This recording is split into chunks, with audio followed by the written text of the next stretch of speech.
ధ్యాన అనుభవాలు. ధ్యానంలోకి వచ్చిన నెక్స్ట్ డే నుంచే మనందరి నోట వినిపించే మాట ధ్యాన అనుభవాలు. మనం అనుకుంటాం ఆస్ట్రల్ ట్రావెలింగ్, థర్డ్ అయ్యి, ఫోర్త్ అయ్యి, ఫిఫ్త్ అయ్యి, ఇవి మాత్రమే ధ్యాన అనుభవాలని. అయితే ధ్యానం చేసిన ప్రతి ఒక్కరికి, సరైన ధ్యానం చేసి అంటే 41 రోజులు 3 నెలలు ఇలా ధ్యానం చేసిన వారికి ఖచ్చితంగా వచ్చే అసలు సిసలు ధ్యాన అనుభవాల గురించి మనం ఈరోజు మాట్లాడుకుందాం. చాలామంది ఎన్ని ఉన్న లైఫ్లో బాగా వినిపించే పదం ఏంటంటే శాంతిగా లేదు, ప్రశాంతంగా లేము, నాకు అసలు కొంచెం ప్రశాంతత కావాలి అని అంటుంటారు. ఈ పేరు మీదే ఓం శాంతి మెడిటేషన్ అని కూడా ఒకటి ఉంది. అంటే ప్రశాంతత అంత అవసరం ఒక మనిషికి. అలా ధ్యానం అసలైన ధ్యాన అనుభవం అనమాట. ఒక మనిషి ధ్యానం చేస్తే రావాల్సిన, పొందాల్సిన, ఖచ్చితంగా పొందే ధ్యాన అనుభవం కూడా వారికి కొంచెం ప్రశాంతత లభిస్తుంది. Emotional balance. మనం ఇంతకుముందు చిన్న చిన్న వాటికే తెగ బాధపడిపోతాం, దుఃఖపడిపోతాం. ఒక్క చిన్న సంఘటన జరిగితే చాలు ఎన్ని ఆలోచనలో, మన చిన్నప్పుడు జరిగిన సంఘటనలు కూడా మనం ఇంకా బాధపడుతుంటాం. ఆ సంఘటన ఇప్పుడు మన జీవితంలో లేదు, కానీ మనమే గుర్తు తెచ్చుకొని ఏడుస్తుంటాం, గుర్తు తెచ్చుకొని మరి పని కట్టుకొని బాధపడుతుంటాం. కానీ ధ్యానం చేస్తున్న వారు ఖచ్చితంగా ఈ అనుభవాన్ని పొందుంటారు. అదేంటంటే ఎమోషనల్గా బ్యాలెన్స్గా ఉంటాం. ఏ విధంగా అంటే ఇక్కడ మనం ధ్యానంతో పాటు కొంచెం జ్ఞానం నేర్చుకుంటాం. అదేంటంటే ఈ శరీరంలో ఆత్మ అనుభవాలు నేర్చుకోవడానికి వచ్చింది, ఆ అనుభవాలు అయిపోయాయి, నెక్స్ట్ జన్మలో మళ్ళీ పుడుతుంది, మన నుంచి ఎవరు దూరం అవ్వలేదు, ఎవరికి మనం దూరం అవ్వలేదు అన్న ఒక జ్ఞానం వస్తుంది. ఎమోషనల్గా ఇప్పుడు ఫర్ సపోజ్ ఒక వ్యక్తికి వాళ్ళ నాన్న చనిపోయాడు అనుకోండి, అదే అతిపెద్ద దుఃఖం అవుద్ది. అదే గుర్తు తెచ్చుకొని బాధపడుతుంటారు, ఏడుస్తుంటారు. కానీ ఇక్కడికి వచ్చాక ఈ ధ్యానంలో మన మనసు ప్రశాంతమయ్యి, అలాగే కొంచెం జ్ఞానం తెలుసుకొని వెంటనే ఈ క్షణంలోకి వస్తాం. ఎవరు చనిపోలేదు, ఎవరు ఎక్కడికి వెళ్ళలేదని తెలుసుకోవడం వల్ల కూడా జ్ఞానంతో పాటు ముఖ్యంగా ధ్యానం చేసినప్పుడు మనకేంటంటే గతంలోకి భవిష్యత్తులోకి మనం వెళ్ళాం. అయ్యో ఇక లేరే, ఇక ఆ పని ఎలా చేయాలి, నేను వాళ్ళు లేని ఈ పని అలా అని భవిష్యత్తులోకి వెళ్ళడం తగ్గుతుంది. ఇప్పుడేం చేయాలన్నా ఎరుక పెరుగుతుంది కదా.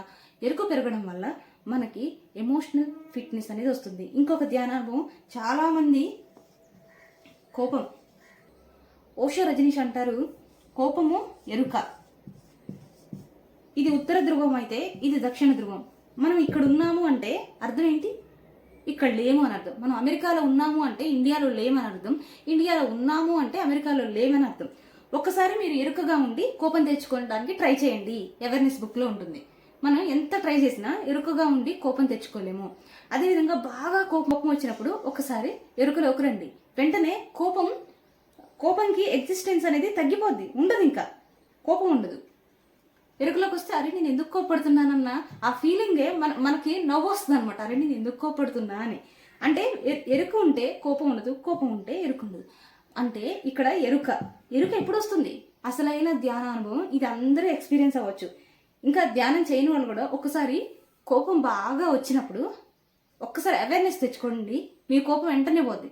ఎరుకగా ఉండి కోప్పడడం అనేది అసాధ్యం అని చెప్తాడు అవేర్నెస్ బుక్లో ఓషో. మీరు ఎరుకగా ఉండి కోపంగా ఉండడం అనేది అసాధ్యం, ఇంచుమించుగా సాధ్యం అని కూడా కాదు, అసాధ్యం అని చెప్తాడు. సో ధ్యానం చేసేవారికి ఖచ్చితంగా కోపం తగ్గుతుంది. ఎందుకంటే ఎరుక పెరుగుతుంది కాబట్టి. ఎరుకగా ఉంటారు కాబట్టే కోపంలో ఉండరు. సో ఇది ఎమోషనల్గా మనం పొందే ధ్యాన అనుభవాలు. ఇంతకుముందు మన లైఫ్ ఎలా ఉండేదంటే మనకు చిన్నప్పటి నుంచే 2-3 ఇయర్స్ నుంచే మాటలు వచ్చాయి అనుకున్నాం. అప్పటి నుంచి కూడా మాటలు వచ్చు, కానీ మాట్లాడడం ఎలా అనేది రాదు. ఒక వ్యక్తి ఫోన్లో మాట్లాడుతుంటారు, మనం వెళ్ళి మాట్లాడుతాం. ఇద్దరు వ్యక్తులతో ఒకేసారి ఎలా మాట్లాడతారు అంటే మనకు మాట్లాడడం రాదు. ఇంకొకళ్ళు అదేవిధంగా ఇద్దరు ఫ్రెండ్స్ ఉన్నారు, వాళ్ళు ఇద్దరు ఒకరికొకరు సినిమా హాల్లో టికెట్ కొనుక్కోవడానికి ఆ లైన్లో నిల్చొని ఉన్నారు. ఎక్కడికి వెళ్తున్నావు అంటారు. ఎక్కడున్నావు, ఎక్కడికి వెళ్తున్నావు, ఏం చేస్తున్నావు అని అడుగుతాం. సినిమా హాల్లో ఉండి ఏం చేస్తారు? ఓకే. అదేవిధంగా మన ఇంటికి ఎవరైనా బంధువులు వచ్చినప్పుడు ఎప్పుడు వచ్చామని అడుగుతాం. వాళ్ళు వస్తున్నది అప్పుడే, కానీ ఎప్పుడు వచ్చామంటాం. అదేవిధంగా ఉన్న వాళ్ళని మర్చిపోయి వాళ్ళు రాలేదా అంటాం. మనకు మాట్లాడడం రానే లేదు. అందుకే పత్రిజీ ఫస్ట్ మనకు మాట్లాడడం నేర్పిస్తారు. అదేవిధంగా మన ప్రవర్తనానంగా ఇంకొకటి, మన చేతులు ఎలా ఉంటాయంటే మామూలుగా మనకు ఫోన్ వస్తే మనం మాట్లాడడానికి వెళ్తాం, ఏమేమో మాట్లాడుకుంటూ పక్కన ఒక చెట్టు కింద నిలబడతాం. ఆ చెట్టు కొమ్మలు కింద దాకా ఉంటే ఆ కొమ్మలు నిరుస్తాం, ఆకులు తెంచుతాం, కింద పడేస్తాం, పువ్వులు నిరుస్తాం, కాయలు నిరిసి అటు ఇటు ఇసిరేస్తూ మాట్లాడతాం. ఎందుకు చేస్తున్నాం అదంతా మనకే తెలియదు. కానీ ధ్యానం చేస్తున్నప్పుడు మనకు ఎరుక వస్తుంది, మాటల పట్ల, చేతల పట్ల. ఇది అసలైన ధ్యాన అనుభవం. అంతేగాని థర్డ్ ఐ మాత్రమే ధ్యానానుభవం కాదు. ఓకే, మన ప్రవర్తనలో మనం కొంచెం అవేర్నెస్ సాధించాం, మన మాటల్లో అవేర్నెస్ సాధించాం, మన ఎమోషన్స్లో అవేర్నెస్ సాధించాం. ఓకే, అడాప్టబిలిటీ అంటే ఏంటంటే మనం ఇంతకుముందు మనం ఇల్లు దాటి మహా అంటే మన బంధువుల ఇంటికి తప్ప వెళ్ళాం. కానీ ధ్యానం చేసేవాళ్ళు ప్రతి ధ్యానం క్లాస్కి వెళ్తుంటారు. వాళ్ళు ఎలా వండి పెట్టినా అంటే కుల మతాలు ఇవన్నీ ఏం ఉండవు అసలు. సో అడాప్టబిలిటీ అనేది ఖచ్చితంగా ఉంటుంది. ఇంతకుముందు మనకి ఎన్ని పట్టింపులు ఉన్నా కానీ ఆటోమేటిక్గా అవన్నీ తగ్గడం, మనందరం మనుషులమే అని గుర్తించడం ఇది జరుగుతుంది. మేము ఫస్ట్ టైం మెడిటేషన్ చేసే వాళ్ళ మాటలు వింటే అక్కడ మంచినీళ్ళు ఉంటాయండి, ఫుడ్ మంచిగా ఉంటుందా, పడుకోవడానికి ఉంటుందా, ఎన్ని డీటెయిల్స్ అడుగుతారో.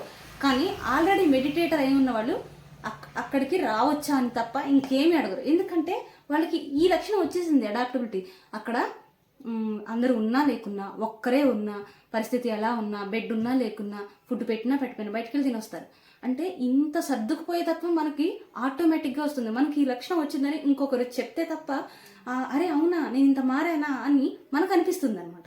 ఇది కేవలం ధ్యానం చేసిన వారికి మాత్రమే, మిగిలిన వాళ్ళకి కూడా వస్తుంది. చేంజ్ అవుతుంటారు. కానీ ధ్యానం చేస్తే చాలా వేగంగా ఈ మార్పులు మనం చూడొచ్చు. అందరితో మాట్లాడతాం, అందరితో కలిసిపోతాం, అందరినీ మన వాళ్ళే ఒక మనిషిగా గుర్తిస్తాం అనమాట. ఇంతకుముందు మనం అలా ఉండం. ఒకవేళ ఇవి ధ్యానం చేయని వాళ్ళలో ఉన్నా కానీ ఈ కులమతాల పట్టింపులు, అమ్మాయి అబ్బాయి ఇవి అనేవి చాలా తగ్గిపోతాయి. ఇది చాలా గొప్ప ధ్యాన అనుభవం అనమాట.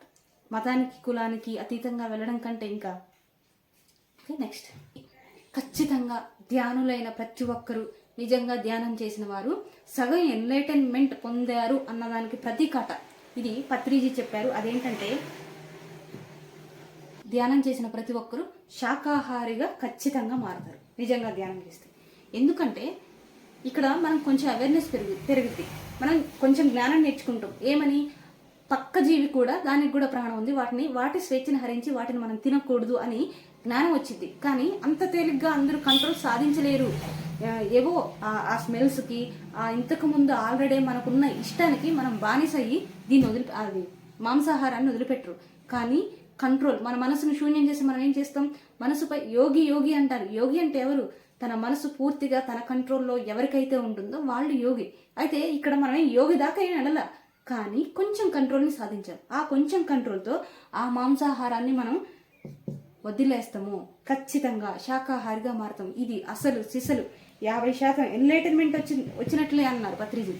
అంతటి గొప్ప ధ్యాన అనుభవం. మీరు నిజంగా శాకాహారిగా మారారా, మీకు అల్టిమేట్ ధ్యాన అనుభవం వచ్చింది. మీ కోపం తగ్గిందా, అల్టిమేట్ ధ్యాన అనుభవం వచ్చింది. ఎరుక పెరిగింది. చేసే పనుల్లో ఇంతకుముందు 50 సార్లకి ఒక మాట అర్థమైంది, ఇప్పుడు 20 సార్లకే ఒక మాట అర్థమవుతుంది.